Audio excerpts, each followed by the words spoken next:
Hello. I want to share with you guys one of the coolest builds I've ever seen in Path of Exile.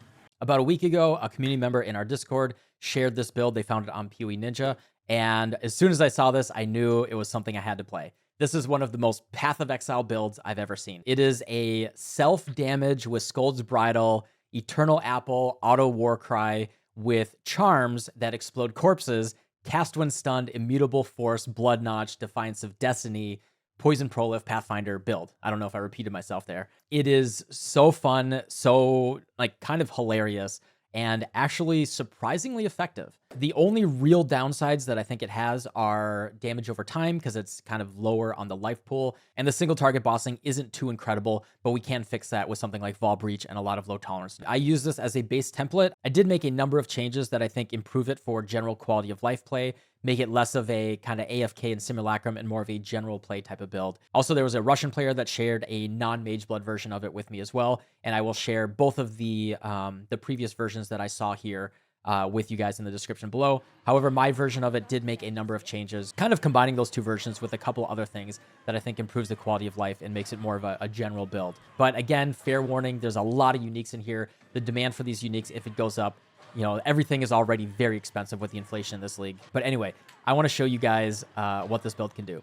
So as you can see, we're at about 5,000 Wisps right here. This is a rolled up T16 map, +2 proj, Gilded Scarabs. This is the default Magic Find mapping setup. This is some of the hardest content in the game right now. However, you don't need to run Magic Find. This is actually from a map that I ran last night when I was testing things. In just one of these regular maps, no Magic Find gear, I got a double Headhunter drop. I'm getting multiple Divines, Valdo's puzzle boxes. I think a stronger build that can run T16 maps is significantly better than a weak build with Magic Find gear running T7 maps. And I've done a lot of testing between 7, 11, and 16 in the past couple weeks. And yeah, tier 16 maps are just going to blow it away. But getting Sextants, Conqueror maps, all that type of stuff, it's so much more profitable, even without Magic Find gear. Anyway, I want to show you guys what this build can do. So yeah, about 5,000 Wisps and really, really juicy map. Hands off the mouse and keyboard. We can just walk forward, stand in the middle of the whole pack, and auto with cast when stunned. We're generating corpses, and things will just die. Let's fast forward, get up to one of those big juicy abysses, and just show what this build can do. Oh, here we go. There's a little bit more. Really, really juicy. One hand, you know, just one hand on the mouse. We can kind of just lean back, play the build. All right, little taste of hate. Nice. Maybe it's perfectly rolled.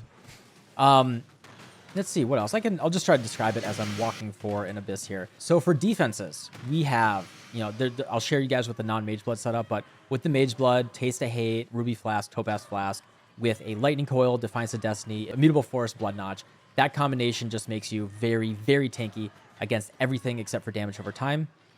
But the nice thing against damage over time that we have here is since we are casting Enduring Cry every 3 seconds, we actually have a ton of life regen as well to make up for that 2,100 life regen for a couple seconds every few seconds. So that's actually making up a lot for the lack of damage over time as well. Not to mention, I have 55,000 armor right here, about 50 to 55,000 depending on my buffs.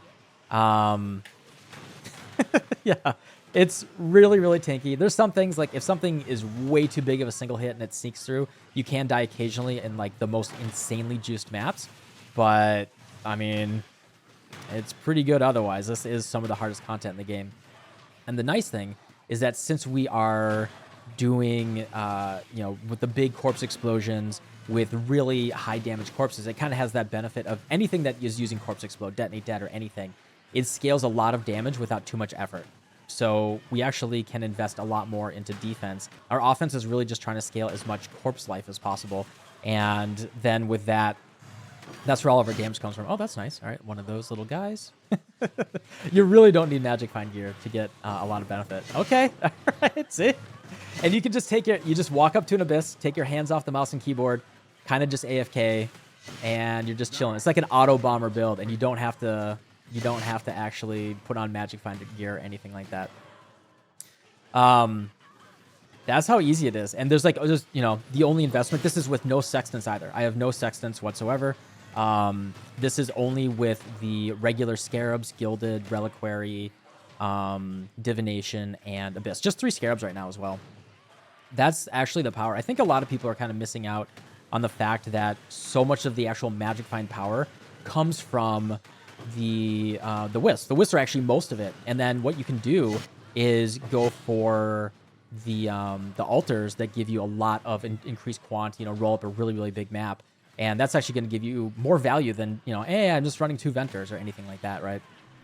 Anyway, let's try to spawn a lot of Abyss Rares right here. So, I really think this is the best demonstration of the build, is just showing how casually you can do, like any regular build would be falling over in this content, right? This is really, really hard stuff. And most builds would just be falling over and dying. And just like the power of all this stuff, Pathfinder with all this, defensive combo is pretty insane.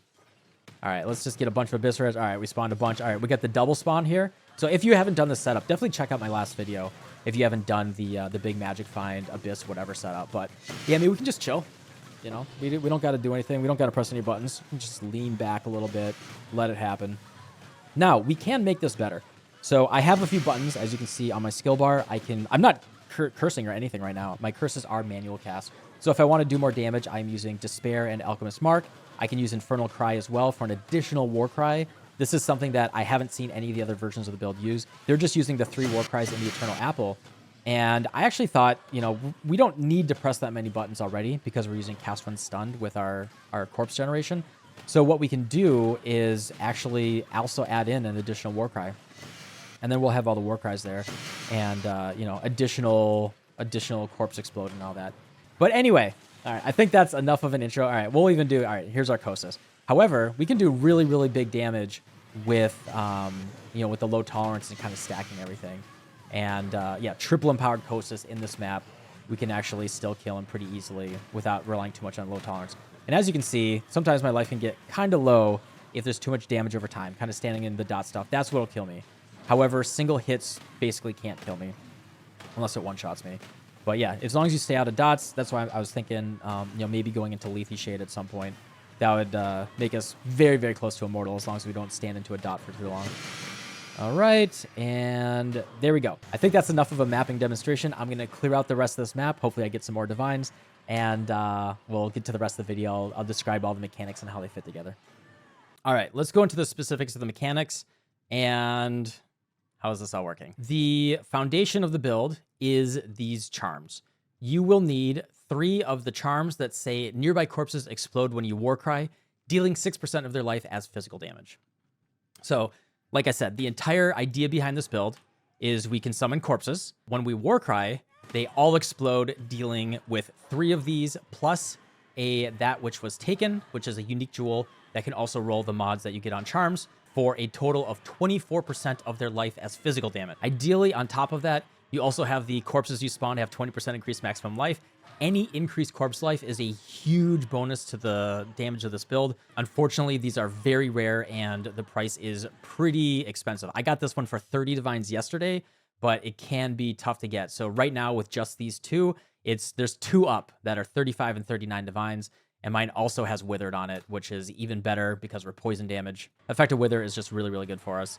This is borderline a perfect jewel. We are generating those corpses and we're exploding them. So we could manually play this build, right? We could just manually cast it. And actually, let me turn off the Eternal Apple right here.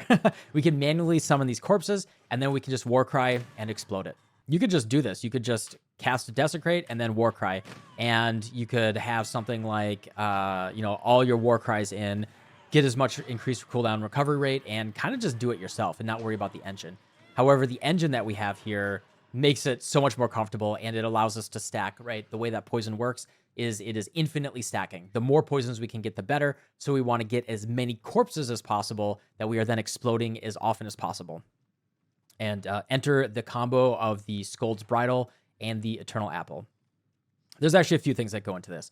So the way that the Eternal Apple works, this is the foundation, is trigger a socketed War Cry when you lose endurance charges with a 0.25 second cooldown, but also 50% increased War Cry cooldown recovery rate. So regularly, a War Cry has a base cooldown time of 8 seconds. In addition, we're using an Impossible Escape that goes to Eternal Youth right here, which lets us get even more Warcry cooldown recovery rate. So with the Eternal Apple and all that, our war cries go down to 2.99 seconds, and it's actually even better on General's Cry, which has a much shorter cooldown. This goes down to 1.8 seconds. It has a base of 4 instead of 8 seconds. Very important is try to get all of your war cries with 23% quality. That's the most important thing. That's more cooldown recovery rate. Lets you cast it more often. All right, great. So that's the foundation. When you lose an endurance charge, you will automatically cast your war cries. Well, how do we do that? So the combo here is we're using Enduring Composure right here. That gives us increased armor, kind of nice, but also gain 1 endurance charge every second if you've been hit. I was trying to find some alternatives for how we could use different self-damage, something like Forbidden Right, something like Trauma Support. Unfortunately, Skuld's Bridle is actually by far the best. It's a kind of a bad helmet that has nothing on it that we really care about, except for this line here. Your skills deal you 400% of mana spent on upfront skill mana cost as physical. What that means is when you spend mana, you will hurt yourself, you hit yourself and deal some damage. This is a helmet that's been around for a long time that lab runners would actually do. This is actually the easiest way for us to self-damage, something like Forbidden Right or trying to, attack with Trauma Support or something. I tried a lot. It was really, really annoying because I would have loved to use a different helmet, but Skuld's Bridle is just the most comfortable thing. Actually, all of my skills, except for my curses, are linked to Life Tap. So all of my other skills, they cost no mana. They're all linked to Life Tap because I have very, very, very little mana right now. I only have 13 mana. My war cries all cost mana. And so the only thing that costs mana are my curses. And so when I want to kick it off, when I want to have hit myself recently, then I will just press Despair. So if I take off the Eternal Apple for a second, let the Enduring Composure go away, you can see my endurance charges. I have a minimum of 1 for my Ringcraft right here. But when this isn't happening, I can walk around. My other skills don't cost any mana. We're good to go. But if I press Despair right here, then I will have hit myself with Skuld's Bridle. You'll see my life went down. I hit myself, then I will gain endurance charges. Actually, I was totally wrong. My Despair is life tapped as well. What is not life tapped is my Alchemist Mark or my Infernal Cry. So that's actually how I kick it off. But there we go. So I press one of those. With Skuld's Bridle, I'll have hit myself recently, and then that will kick off Enduring Composure. Then, all right, how are we losing those endurance charges? Replica Fragility right here, lose an endurance charge each second. As long as I have an endurance charge that I can lose, that I got from Enduring Composure, because I hit myself recently from Skuld's Bridle, because I cast something that costs mana, that kicks off the entire engine, which then makes me lose an endurance charge every second, which then triggers my war cries, and then we are constantly war crying. And that's the general engine that's happening right here. Okay, well, where do the corpses come from? So we have 2 different setups for corpse generation. Take this off for a second here. We have 2 different forms of corpse generation at the moment. That is a cast when stun support. This is actually one of my changes that I made from the setup that I saw other people use. So other people are putting both Desecrate and Unearth in their 6-link lightning coil right now. And that's actually suboptimal for generating as many corpses as possible because are also self-casting Desecrate right here. So we are self-casting Desecrate. All Desecrate, as you can see, we can cast very, very quickly. All the Desecrates will have the same corpse limit. You can't have like 2 different Desecrate skills that are generating different corpses. So I can do this right here and I can grab my other Desecrate. Let's see, that one. And you can see that the corpses are overriding each other. You only ever need 1 Desecrate. What the previous setups that other people are doing is they just want a self-cast setup for as many corpses as possible. And then they want the total automated AFK setup because Desecrate and Unearth have different corpse limits. They are separate, so you can have both of those for 20 corpses on the ground. And because of poison, we want the most corpses for the most damage. So I figured for min-maxing the damage as much as possible, I would 6-link my Unearth with Enhance and Empower to give it the biggest corpse life, highest level for the base corpse life as possible.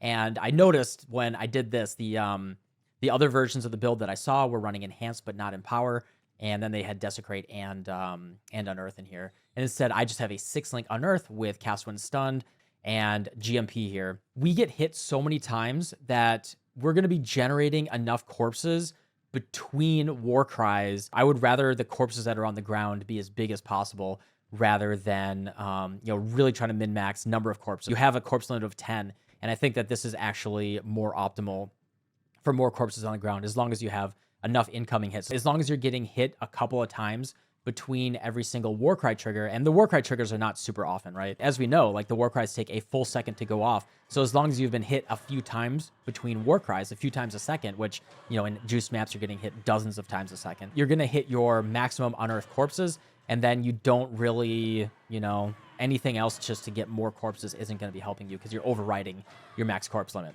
Other stuff that goes into the build, Obliteration. This is just the best in slot wand. 40% fizz as extra chaos. We have a really, really big base physical damage from those corpse life. And then just getting 40% fizz as extra chaos is incredible. Then the best corruption for Obliteration is Unholy Might on kill, because Unholy Might is another 30% fizz as extra chaos. So you get 70% fizz as extra chaos from your wand, which is just insane. The other versions of the build that I saw did not have this corruption, and it's gigantic. Even better would be double corrupted for Unholy Might and Area of Effect. That would be the best in slot on the wand. Ralakesh and Patience, these are just the, in my opinion, best in slot boots. The best corruption on these would be +1 max endurance charges, because with the Ralakesh rework this league, we get all the benefits of having all these. These are best in slot because we get the Frenzy Charge multipliers, we get the Frenzy Charge movement speed, all of that. We don't care about crit or anything, so power charges don't do anything. And then endurance charges just for res and physical damage mitigation. However, what you can do, and this is what some other people are doing, is they're using corpse walkers to generate corpses as they're walking around. And the nice thing about this is you don't have to press any buttons. You can actually go full auto bomber style with this. So let's kick off our engine right here. And then as we're walking around, we don't have to get hit. We don't care about stun, anything like that. We just are automatically walking through the map and blowing things up. But as you can see, it's not super consistent because we have that 1 second timer. Yeah, it's a little, I don't know, like you can go far enough, especially if you're running really, really quickly. It's not bad. But if you're running really, really quickly, you can definitely leave stragglers, especially if you want to go really fast, right? Let's put in a Quicksilver Flask and start running. And we can miss entire packs like this. And I think that it's not, yeah, I mean, the Prolif will get them sometimes, but not all the time. I don't think it's ideal, right? I think the best use for this build, if you just want Autobomb with it, it's fine. You can do this, but I really think the best, let's go really, really fast. I think the best use of this build is just doing the most giga juice maps as possible, being super, super immortal, and not trying to just make this a pure auto bomber. Like, you know, if you just want to do this, you're better off with something like Abrath or whatever. You're just doing like boss rushing or something. You could, but it's not, I don't think it's ideal. It's absolutely an option. I think they're pretty cool, but for me, I would rather focus on doing the really juice maps. I mean, that's where all the money is right now anyway. Doing the super juiced wisp maps, not worry about just using corpse walkers. They're pretty cool though. And then to round out our offense, the main core behind how all this works is you need 100% chance to poison. And so you're going to have to go into PoB, import your build in there, go to your calcs, select something that does damage. I've just been selecting Unearth, and make sure that your chance to poison right here is 100%. And there's a lot of options for how you can do this. The initial version of the build that I looked at was using an Ice Fang Orbit. It's a really, really nice ring to get started. So this gives you a 25% chance to poison on hit. We need generic chance to. Spell poison or attack poison don't work. We need generic chance to poison on hit because we are doing corpse explosion. It's not a spell or an attack. Ideal here is an Ice Fang Orbit with as much damage as possible. Bleed immunity is really big. Bleed is a pain in the butt with this build, actually. Because we have such low life, the bleed will affect us really, really bad. So I have a bleed immunity Watcher's Eye that also has damage over time multiplier. This is really, really good for us. Even better would also have poison immunity, triple malevolent. If you do need to deal with bleed, you want to use Soul of Ralakesh, but I would rather not use Ralakesh and get some bleed immunity somewhere. You could also put on a flask, I guess. But yeah, Ice Fang Orbit right here, you want to get that chance to poison up to 100%. So what we're doing is we're stacking Herald of Agony with a Circle of Nostalgia that has as much buff effect as possible, which also gives us more chance to poison on the Herald of Agony. In addition to that, you can use small jewel sockets that give you some chance to poison like this. Also gives you poison duration, global physical damage, anything like that is more damage. Get that chance to poison to 100%, so those corpses will always poison when they explode. You can get up to, I think, a perfect, yeah, this is exquisite. Perfect is 30% chance to poison on hit. What you can do is just look for gloves that already have 30%. I started from a fractured base and I had to do the Orb of Conflict. Luckily, I won both of mine, but Orb of Conflicts are very, very scary. But yeah, you can go to 30% chance to poison on hit on a pair of gloves, which gets you a lot right there. So Herald of Agony, Ice Fang Orbit, Small Jewels, and Glove Implicit, as well as going for it on the passive tree right here. We get a little bit of chance to poison on hit right here, and then we also want to anoint Toxic Strikes. And that's how we get up to 100% chance to poison. Ideally, we don't use an Ice Fang Orbit. That's why I ended up crafting this ring. I bought this base, I think it was like 3 or 4 divines with the Fracture, and then I crafted it with the Essence of Delirium for dot multi. And as you can see, I have a very, very low life pool, so I went for a Coral Ring just to get as much life as possible on this build. So that's the general idea behind the offense. Cast when stunned with Unearth. We have the Eternal Apple setup, which hopefully I explained it well enough. For my auras, I'm using Herald of Purity, which I'm pretty sure works with the Corpse Explosion. It felt like I was doing more damage with it. Feel free to correct me if that doesn't work, but it gives us 12% more physical damage. Herald of Agony, like I said, Malevolence, and Determination. Other versions of the build that I saw are also running Evasion and Grace. And yeah, we don't want to evade, right? We want to be hit and stunned and generate these corpses. And so I actually chose not to run Grace, and I think that's working out just fine.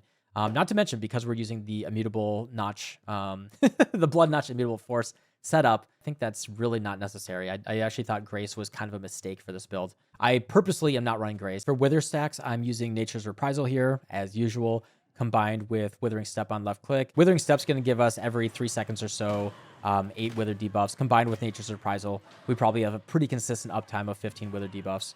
So that's what we're doing right there. Manually casting Despair and Alchemist Mark. I got to keep like taking this off. Manually casting Despair and Alchemist Mark, like you saw in the mapping demonstration, you really don't need to do that. And then I'm self-casting Desecrate right here with faster casting, Spell Cascade. You don't need Awakened at all. I just had an Awakened Spell Cascade, and then Life Tap, as everything is Life Tapped. So we can just stand here and generate as many corpses as possible. As you can see, this is already way more corpses. Like, we do not need faster casting. I could probably just take that out. Plenty of corpses, because again, we only Warcry every 1 second. So, you know, more Warcries is better. It'd be nice if we could do more. But because they have about a 3-second cooldown anyway, we're already kind of basically hitting that limit. So yeah, that's the basic idea, is you can just walk into a pack of monsters, they hit you, that automatically kicks off your Eternal Apple setup. You don't even need to press a button. Like, if you're fighting monsters, you don't even need to use the Skull's Bridle setup, but it is really nice for like kicking it off. If you're not getting hit often enough, this makes a big difference. I am using a Mage Blood. I think the Mage Blood really elevates this build. However, this is a Russian player's version that is not using a Mage Blood that I will link to you as well. And what they did is use a Flask Effect belt, and then they went into full Flask Effect nodes. You get a lot of nice little benefits here of going for actually using your flasks with the Pathfinder, recovering life, going into a ton of Flask Effect this way. And they're also using Disciple of Katava. They have some really cool stuff here. Brood for Potency with Circling Oblivion. Really, really good if you are using flasks and you care about that. So this is a slightly alternative setup. Much, much cheaper to get into.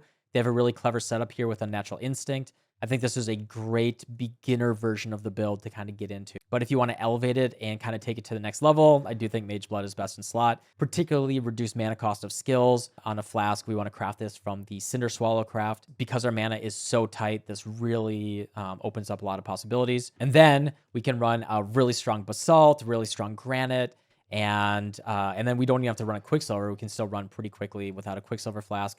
A single movement speed suffix. Avoid being shocked on a single suffix on our flask with the Storm Shroud, makes us fully ailment immune. And as you can see, I have over 50,000 armor. I have significant physical damage reduction, usually using this. So this is another 13% physical damage reduction. So that's the foundation right there.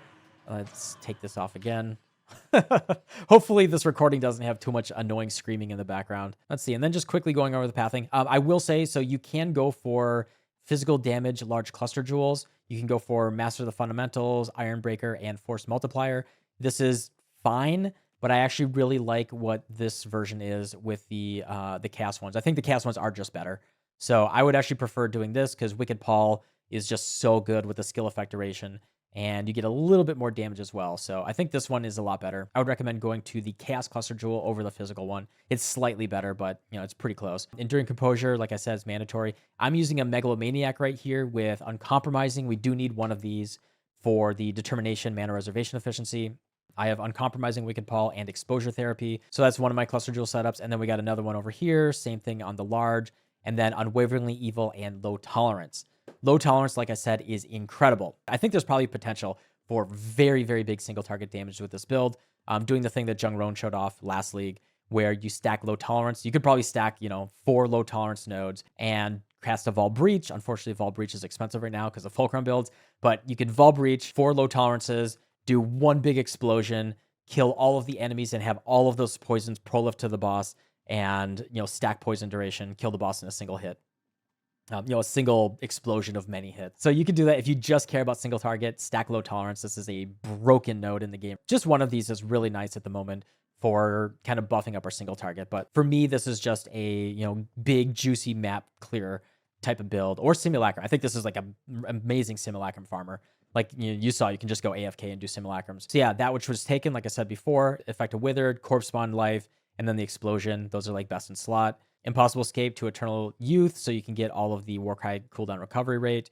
We are using Immutable Force. You want the higher the roll, the better, because we are auto stunning ourselves with the ES mastery right here. You want your ES to be as little as possible, so make sure you can get that number as low as possible. You actually purposely want your quality on your ES based items here to be as low as possible.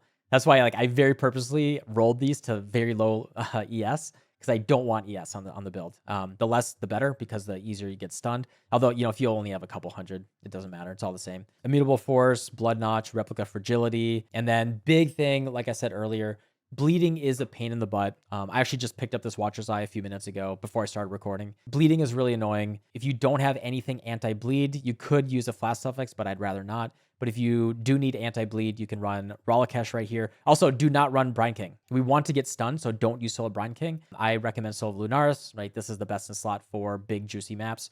And then I like Soul of Growthcool for an additional 5% damage reduction. Although Shikari is really good too if you're not poison immune. So I think these are the two best that you're going to be going for. Kill all the bandits, of course. Always kill all the bandits. That's always the answer. Sometimes a crit build would want to do a Lyra early on. Oh yeah, and in addition, you do want to raise a Katava's Herald. So you want to go to somewhere where Katava's Herald exists. Let's find the list. Let's go to the wiki here. Katava's Herald. So the easiest thing is just go to Act 10. You can either go to Act 5, Cathedral Rooftop, or you can go to Act 10, Canals or Feeding Trough, and you want to summon one of these guys, the big demon guys with the wings that looks like Katava, because they are one of the highest corpse life monsters. This will significantly improve your damage. You definitely want to do this. This is the same tech that all the Detonate Dead builds use. You can see the Katava's Heralds are these guys with the wings right here. Go to that area, put in your Raised Spectre, just raise one of the Spectres, go back to your hideout, cast Desecrate, and then you will see the Katava's Heralds on the ground. That will affect your Desecrate pool. They will permanently be there. You can just take the gem out. You don't need it anymore. And your Desecrate pool now has Katava's Herald in it, which then just increases the average damage of the monsters that you're spawning in your Desecrate pool. So that's just a little tip that you can do right there. Let's see, what else? Make sure you cap your res. Get that Chaos res up if you're running juice maps. Very, very mandatory. Regular stuff to tell you how to play builds in Path of Exile. I don't know. I didn't want to make this like a full build guide, but as always, as soon as I start talking, I just start talking. And I just add in all the detail. Hopefully it's helpful. Hopefully you think this is kind of fun and interesting. This was such a cool build, and it was so fun to put together, and it's like one of the most Path of Exile builds like I've ever played in the game. Generating endurance charges through a small cluster jewel, and then you're using the Eternal Apple by hitting yourself with Scold's Bridle to then with Replica Fragility and lose the endurance charge, and then you're exploding corpses that are then doing poison damage that you're proliferating. That's so Path of Exile. This really is such like a distilled version of all the insanity. It's really funny that there's these builds that 5 years ago be like, man, that's like a Josui crazy 500 IQ build, and now we just have the mechanics are really pushing us to engage with this complexity. So yeah, really, really cool build. Whoever originally came up with it, as always, we're always building on each other's ideas. But yeah, the original idea, I know people were doing, non-poison corpse explode early on, but then choosing to do that with poison, combining all this stuff is really cool. And yeah, thank you for making this template for me to work on as well and kind of build it my own way. So yeah, if you want to play a ridiculously strong build, not amazing for bossing, but can do anything else in the game really easy, consider giving this one a shot. Fair warning, it's probably going to be hard to get all of the exact pieces of gear. Certain things are just very low supply. As soon as the demand goes up, it'll be hard to get, but It is really fun. And I was holding on to SRS for a really long time because I didn't see a build that looked fun to play. Like, and it's like whatever, Penance Brand, Splitting Steel. They all looked like powerful but normal builds. I wanted something weird, and this is a weird build, and this is exactly what I wanted, and it's pretty awesome. So yeah, hopefully you guys are able to give it a shot if you're interested. Thanks for watching. I'm gonna go shovel some snow probably. All right, see you guys later. Bye-bye.